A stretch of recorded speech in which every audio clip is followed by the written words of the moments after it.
Welcome to The Spark, Medical Education for Curious Minds. We present the stories behind the people at UCSF and get to know the human behind the professional. I'm Paul Branford-Brenner, a student in the School of Medicine. And I'm Chloe Solis. This season, we're sparking a new conversation across UCSF. Where do you find joy, meaning, or purpose in your work? Paul, I am really excited for our listeners to hear about today's interviewee. Yes, so today I had the chance to talk with Dr. Shieva Khayam-Bashi, and we all have so many stories with Shieva. Shieva is a family medicine physician. She's a clinician at ZSFG. She was formerly the medical director of the short-term skilled nursing facility there. She's the faculty lead for the compassionate care elective, which is something we will talk about a lot during this interview. And she's a mentor, a role model, and a friend to so many people at UCSF. And so I'm sitting here with one of the co-coordinators of the compassionate care elective, Chloe. Could you tell a little bit about your kind of stories with Shieva or anything you'd like to share? Shieva is the type of mentor who genuinely and truly cares for all of her mentees, each and every one of them.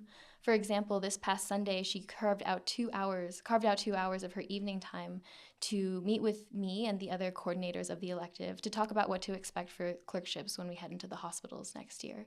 She put together this beautiful PowerPoint presentation, and one of the slides I'm reading here, right here says, "Keep your well full so that you can give to others." And there's like beautiful pictures of, full wells. And it made me think about Shieva's entire dedication to making sure that her students feel well and are therefore able to take care of other people. Yeah. How about you, Paul? Yeah, I think so many people have similar stories.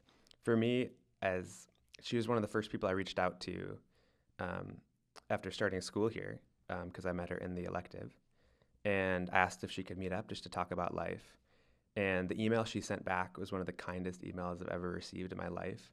And the fact that it was from, this successful doctor, mentor person, which is so profound for me. And she signed it by ending with love, which is something we talk about in the interview as well. But feeling love and support from people I look up to is something that makes you feel so welcome in the space here. And that's something I love about UCSF. And so then we went on this beautiful walk through Golden Gate Park with her dog, Shamsi, who we have to call out, who is an awesome dog, and just talked about everything, life, career, just kind of who we are as people. And having people in this space who are willing to give that much time just to support students, anyone who wants to reach out to them, is such an awesome person to have around. So it was so nice being able to talk with Shieva. And before we start the interview, she wanted me to note that the compassionate care name for the elective is from a current fourth year, Ahaley Chattopadhyay. And so we wanted to just give her a call out because it's a great name and a great elective. So thank you, Ahaley, for all of that. And without further ado, here is our interview with Dr. Shieva Khayam-Bashi.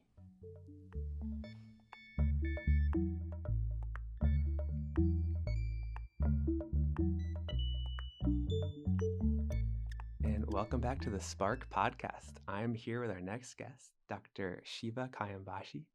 Shieva, thank you so much for being here. It is my pleasure, Paul. Thank you for having me. As soon as we started this podcast, Chloe and I knew we needed to have you on as a guest. I'm thrilled. And I give a little bit of background to the listener of kind of how we know each other. So you direct the compassionate care elective, which is, so every Tuesday we get to have virtual lunch together. Yes. And talk about compassion, empathy, and kind of all these ways they interrelate and connect in medicine. How did you get interested in starting something like that?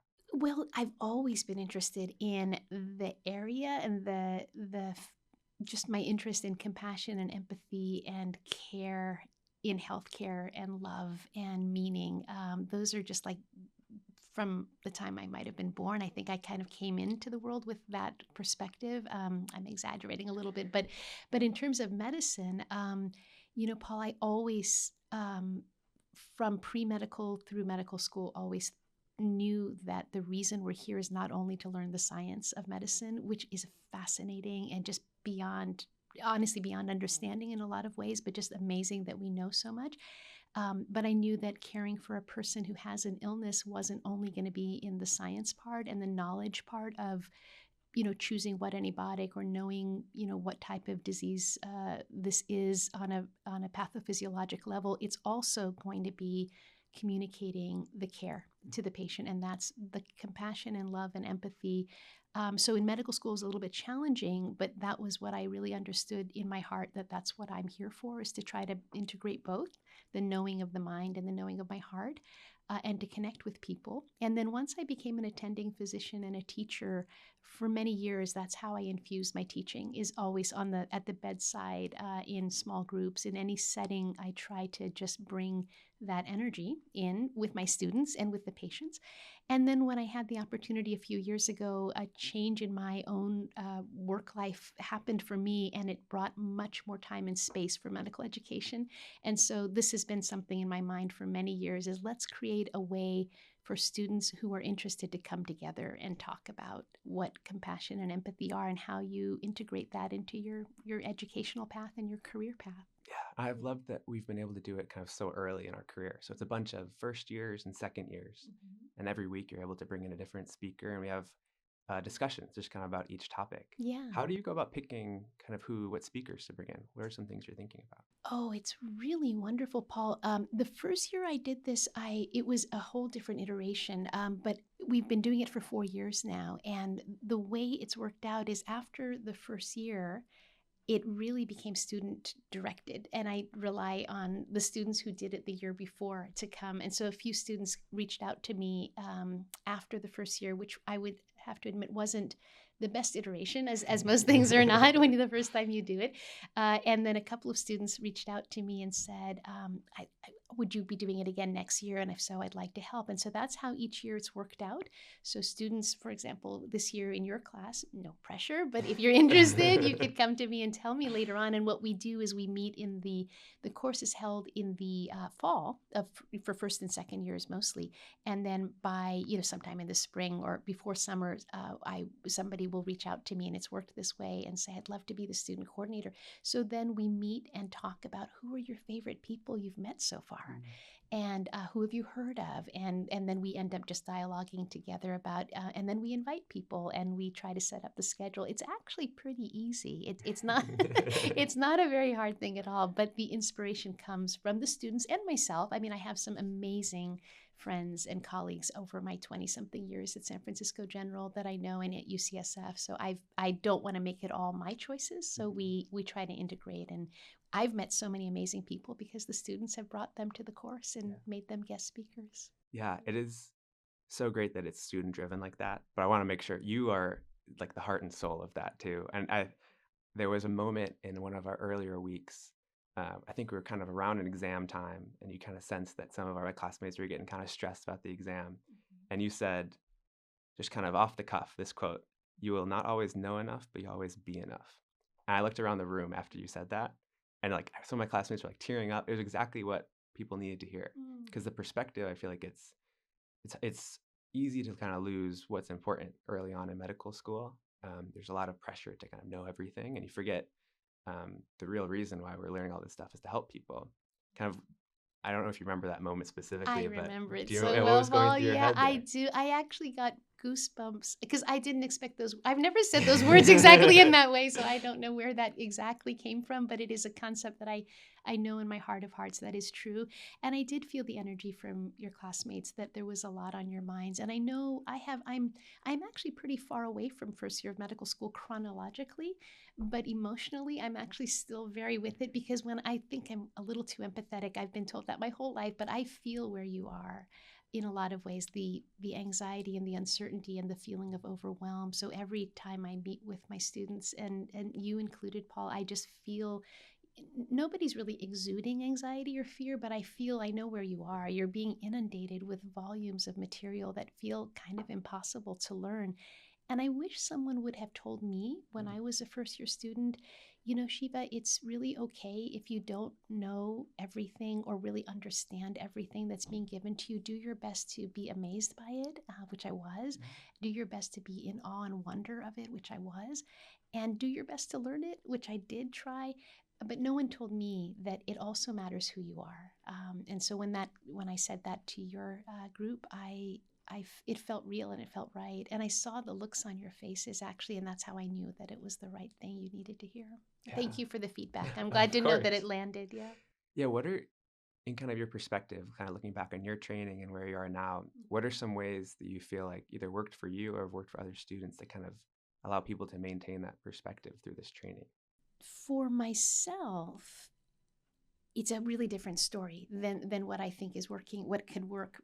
I have to be honest that I think med school was really hard for me. Not that it isn't hard for everybody. It is hard for everybody. It is not an easy journey. So if anybody's listening and thinks that it's going to be easy, you're signing up for something really challenging. So just get ready.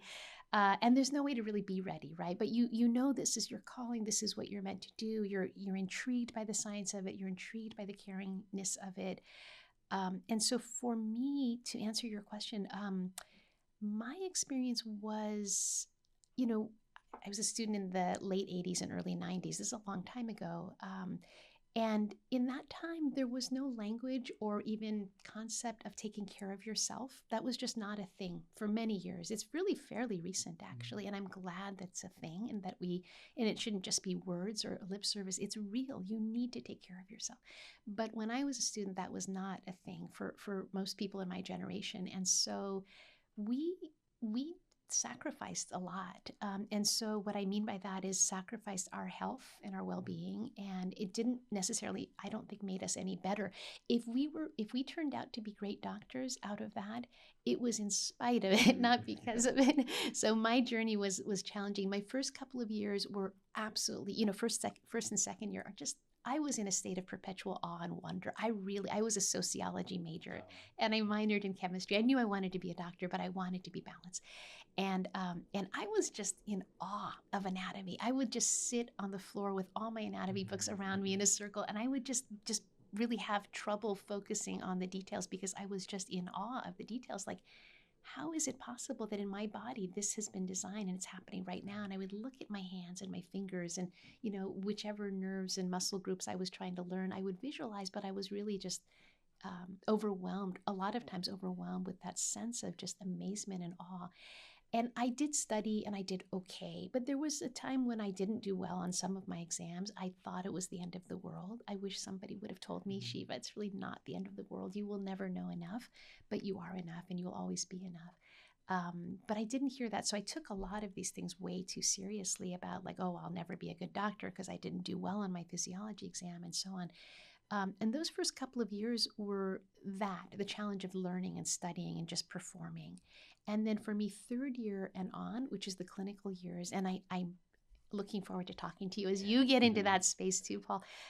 There's a whole nother challenge that happens. And I do mentor a number of students who are currently third years and fourth years. And third year changes a lot because a lot of what you learned on the ground level about the subject of healing and working in a hospital setting and with critically ill patients, it's not real until you're in it, right? So you're kind of reading about it and learning about it from a safe space.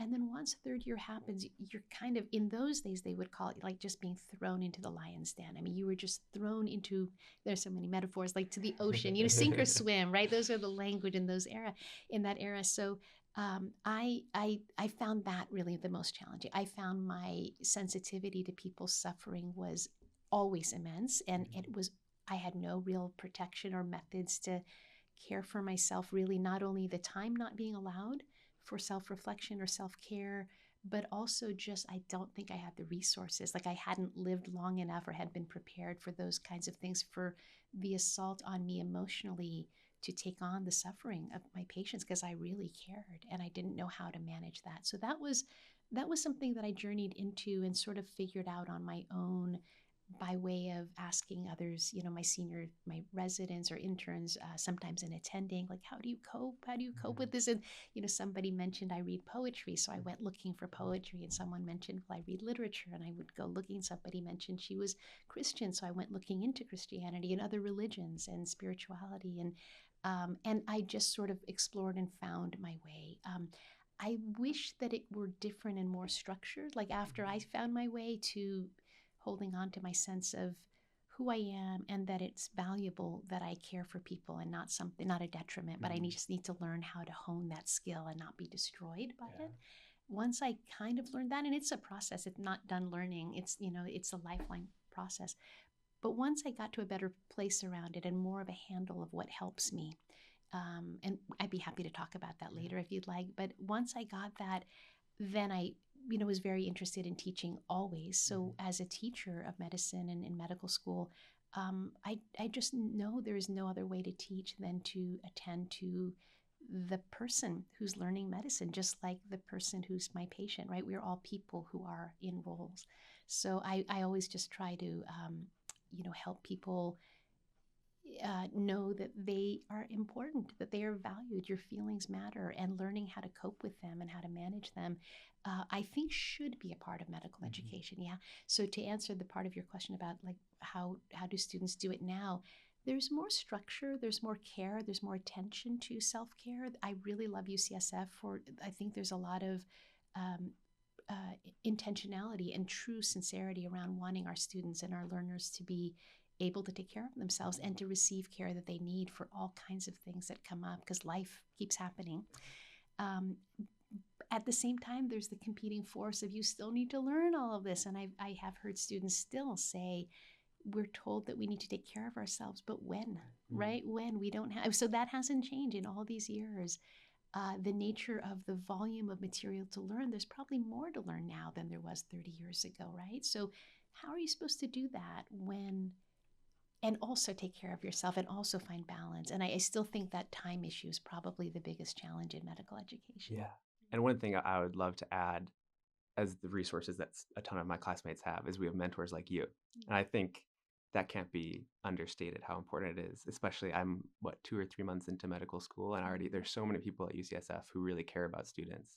And for you, where did that kind of emphasis on mentoring come from? Like when did you kind of always felt that? And I guess what was the process like for you to really make that a priority in your career? That's such a great question, Paul. I'm not, let me think about it. I know that I know we'll talk about this soon, but I'll just jump into it right now. The most meaningful thing about being a doctor is the relationships. And I think I can say this for myself. I don't want to say it for other people, but I have learned in my life at this stage, and I think I knew it, but not in these words. The most meaningful thing about life is relationships. And another word for relationships is love. And I'm not afraid of the word. I mean that in a very broad and general, all-encompassing way. That we care about each other, that we show that we care about each other. That's really that's what life is about. If you talk to anybody at end of life, if they're in a hospice situation or anybody who knows that they're facing their mortality, everyone will say, I wish, my regrets are the relationships. My regrets that I didn't tell somebody I loved them, or I didn't behave in a more loving way, or I don't have regrets. I am so grateful that I lived a life with the expression of love and care and relationships that were meaningful. Obviously, they all have challenges. So I don't think there's anything else about this thing called medicine or this thing called life than to give attention to the relationships you have. So anyone that I'm sitting with, whether you're my student, whether you're my resident, whether you're my senior, whether you're my family, whether you're a stranger, whether you're my patient, whether you're a colleague, I really do try. I'm not perfect, but I try my best to attend to who they are and hear them as a person. There's always an issue, like the learning issue or the situation at work. There's always an issue, but there's also the person in that there are three of us. There's me and you and whatever is the issue between us or around us. So it's never just about that issue. So I think that mentoring is just an extension of that for me. So when I was a student, I didn't really know about mentoring. I didn't really get much mentoring. There were some good role models, but I didn't really have relationships. And there were some not so good role models too, who I learned from as well. Like I remember thinking I will never be like that.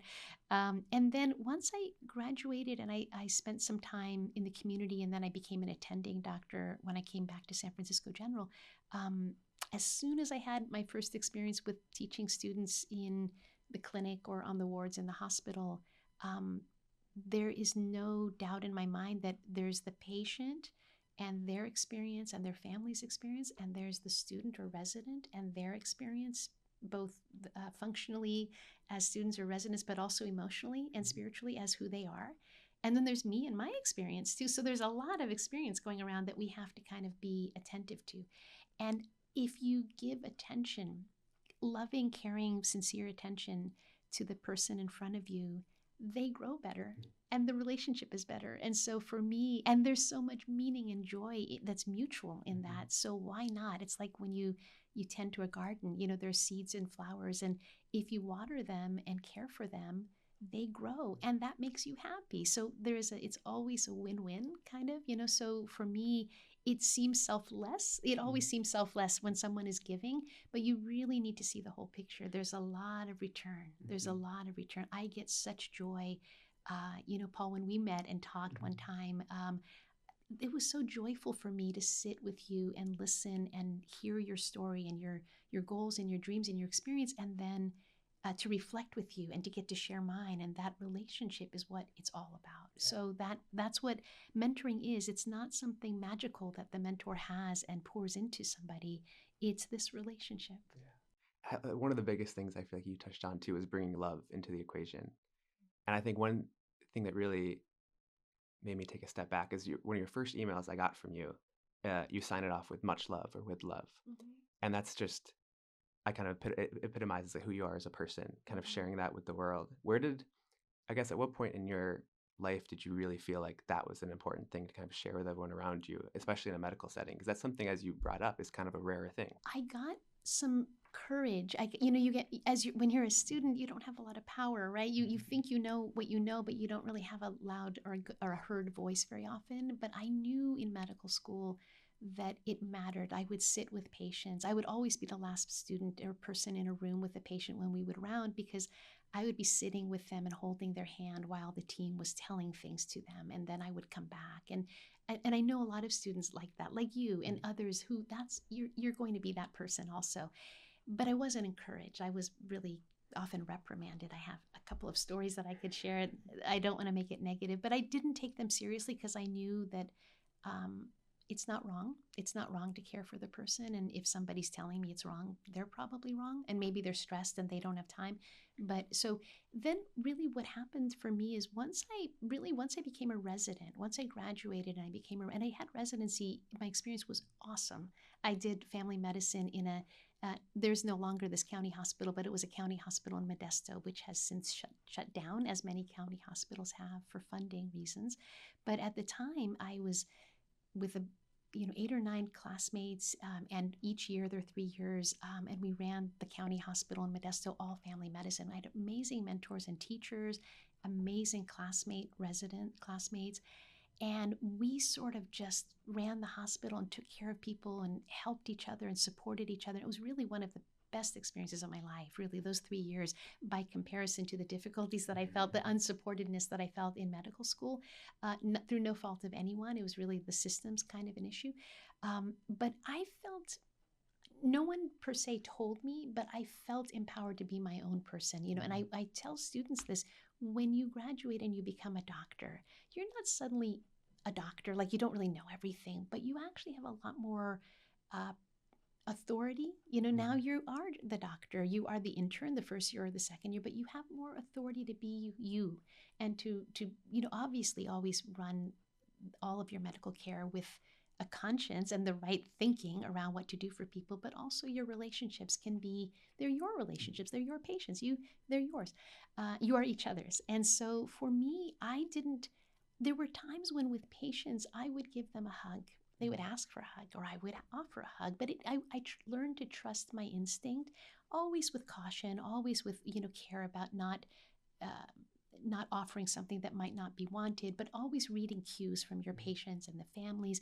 But there were times when it was really needed and valued, and so I would get feedback. There was a time when I was caring for a very sick family, really the patient, but the whole family in the ICU.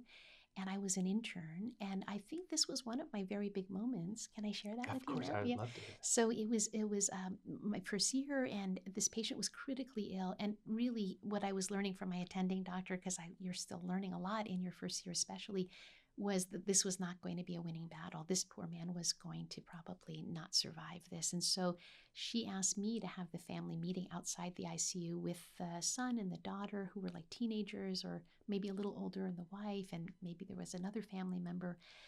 And I didn't know if I was ready to do it, but she seemed to think I was. And so I shared the information in English, not in medicalese, but in English language about what was going on for their father. And I explained things the best I could in a very clear, I hope, and simple enough way, and answered questions. When they cried, I got up and got Kleenex and came back. When it was appropriate, one of them reached out her hand and I held her hand as she cried. These are very simple human things. You don't have to be a doctor to know how to do them. In fact, if you're a doctor, you often might not have been taught how to do them. But I looked to my attending doctor and she helped answer some of those questions. It was a very difficult time. There was sobbing. And I felt very emotional, but I knew that I can't sob also at this moment. But I know I had tears and they could see that I was affected.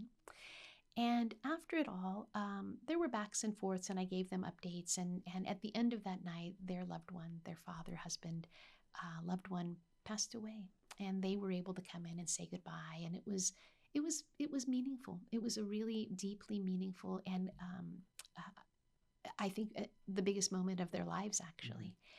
Of course, I was an intern, and I did the best I could. I don't think I was great at any of it. I'm sure I did things wrong, but when you're an intern, your pager keeps going off, right? So then right after that, I got paged to labor and delivery. I remember just miraculously a baby was born that same hour. I was a part of that, and I got to catch the baby. The woman gave birth, and I was there. It was really amazing, and many calls to the ER, to everywhere else. And so it was a really busy night, and a call night.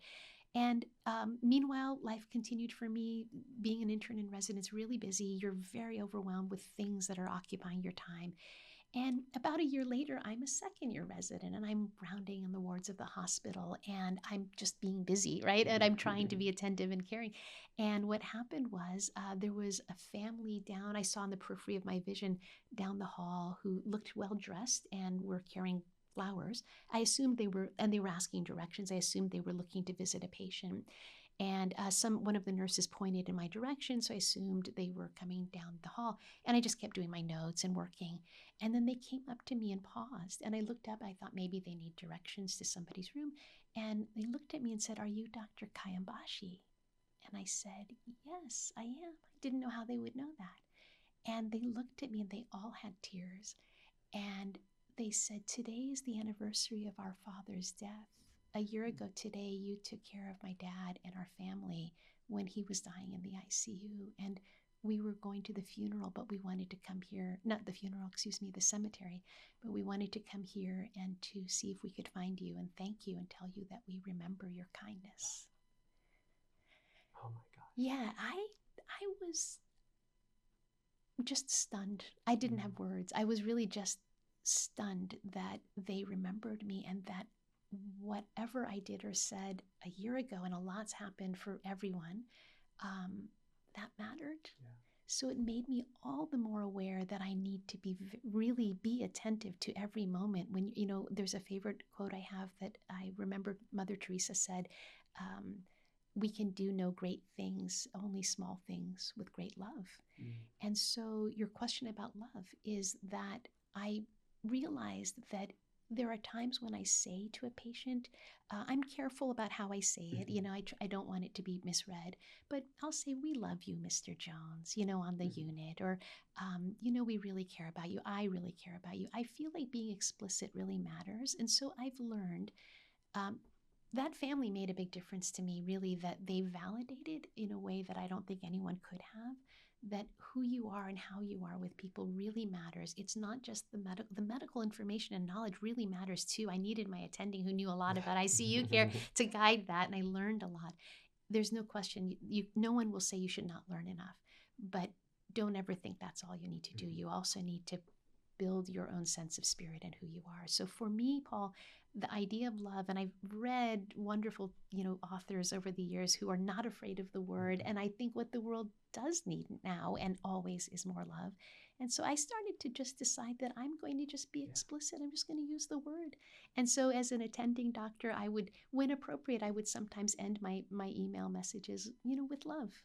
Because it's true. It is love, and I want you to know it. And why not be real about it, right? Yeah. It makes such a huge difference. I think that story you told shows how showing up and being just present as a human, you weren't a doctor in that moment. You were just another person who is feeling for another family and understanding what it would be like to be in that situation. And you weren't offering a cure or some medical knowledge. You were just offering whatever support, like tissue. And I think that's something that can't be taught in a classroom. So how do you think you kind of develop those skills and that tendency to want to show love towards someone like that? I think when you know that your presence is 75 or 80 or 90% of the experience, right? I mean, I might be exaggerating. I don't think there's a way to give an actual percentage, but your presence, there is a quote by Ram Dass I remember reading a long time ago, and it really hit me. He said, what happens to another person in your presence is directly a function of who you are and not what you know. And I memorize that. Whenever I get a quote, I just memorize that. I don't really have my own innovative thoughts, but I can recognize wisdom when I hear it or read it. And when I read or heard that, that's exactly true. What happens to another person in your presence is directly a function of who I am. And so I think he continued. That was a talk that he had given to healthcare workers. And he said, and so the command, to physician, heal thyself is really real. Take care of yourself and be complete, be whole, so that you can affect another person in a positive and healing way. I think if you, at whatever stage of life you are, whether you're pre-med or a first-year medical student or later in your training, if you realize that what happens to another person, including myself, like what happens to me, I have been the recipient of kind people. I wish more. I mean, all of us, there could be more kindness in the world. But when I receive kindness, and the smallest thing, just a gesture, from the grocery clerk, when they just look at me in the eyes and say, "I love your sweater," and "I like your smile. Have a nice day." I've had that happen sometimes, and I'm just floored like that. Do you know how much that mattered? You made me feel like I mattered as a person. And I say that back to the person. I say, "Thank you so much. You made my day. Your attention to me as a person made my day." And again, this concept is important. If you feel it, then you'll make it real for yourself. So I think maybe talking about this. I'm so glad we're talking about this today. I don't really often get the chance to talk about this, Paul, so thank you. But sometimes one-on-one for sure. But talking about how, let's just be real. What are we really here for? We're really here to care for each other. And so what do we need to do? We need to learn this material. That's good. Do the best you can. Learn as much as you can. You'll forget a lot of it, truth be known, because a lot of it, new information will come and replace it, but learn the best you can how to think about things and how to ask the right questions and how to get to the right condition, the differential diagnosis of what might be wrong, and doing the right exam. And those things are really important, ordering the right tests and finding that diagnosis and then finding the right treatments. And, those are so important, but a robot can do that now, right? It didn't used to be, but now there really is AI and robots can do that. What do you bring? You bring the healing energy. And so that healing energy is your kindness. It's your eye contact. It's your tone of voice. It's your patience. It's your willingness to listen and allow silence. It's your treating the person like they matter. And telling them, I'm here for you, and being there for them. So how do you develop that? For me, everyone is going to have their own journey. For me, I think it came from just this really deep sense of calling and wanting to connect with people, and realizing the truth is this is how you connect. And a lot of, self-therapy in a way, like just looking for the right validation from different people. So for me, it was a lot of reading the right authors, reading the right physicians who believe in the same thing, who've written a book, right? Or something like that has helped me a lot to validate the path. So I think just being conscious of what matters to you, for me, I think this is it. And so, but it doesn't take away from the fact that I'm also fascinated by the knowledge and science of figuring out what's wrong for somebody and doing the part as opposed to being. They're both important, but knowing what to do for a patient and watching them get better. It's just, there's nothing better than that. And being a part of that experience, right? So I'm not sure I answered your question. No, you answered so much more than my question. Okay. I think it just shows these are things that go way beyond the clinic or exam room, and everyone can kind of learn from them. We're showing up, showing someone that they matter. These little acts of kindness really go such a long way. And I feel like we just have unlimited potential to show love when we kind of allow it. And I really appreciate that you are kind of helping build the culture here to allow us to, be human and show up for people in that way. I could talk to you all day, Shieva. I could talk to you all day, Paul. Thank you. Thank you so much for being on the podcast. This has been such a great conversation. We'll talk so much more soon. We will talk a lot more. It's been my joy and my pleasure. Thanks for inviting me.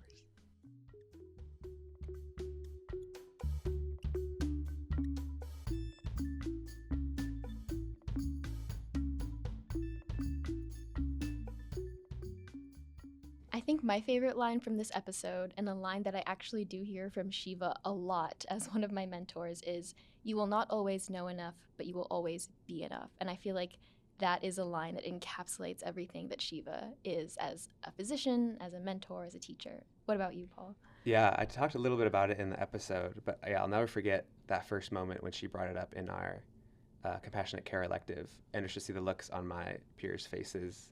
It was exactly what we needed to hear at the time.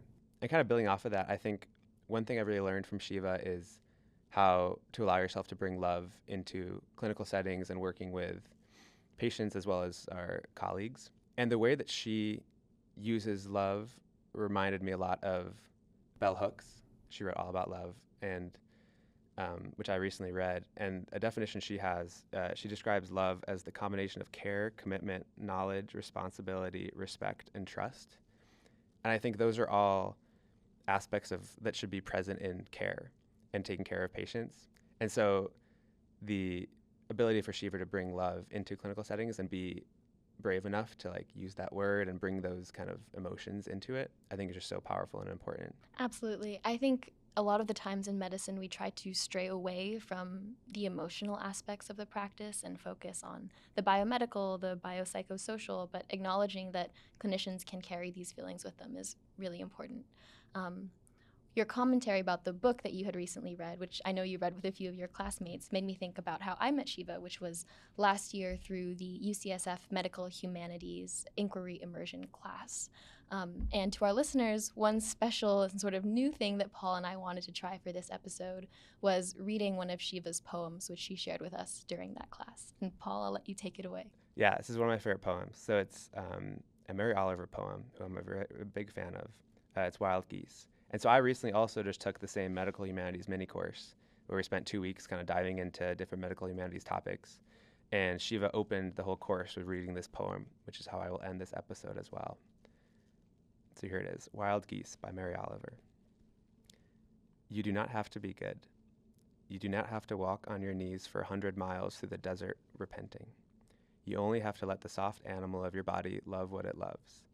Tell me about your despair, and I will tell you mine. Meanwhile, the world goes on. Meanwhile, the sun and the clear pebbles of the rain are moving across the landscapes, over the prairies and the deep trees, the mountains and the rivers. Meanwhile, the wild geese, high in the clean blue air, are heading home again. Whoever you are, no matter how lonely, the world offers itself to your imagination, calls to you like the wild geese, harsh and exciting, over and over, announcing your place in the family of things. And with that, we'll end this week's episode. We hope you tune in next time for our next interview.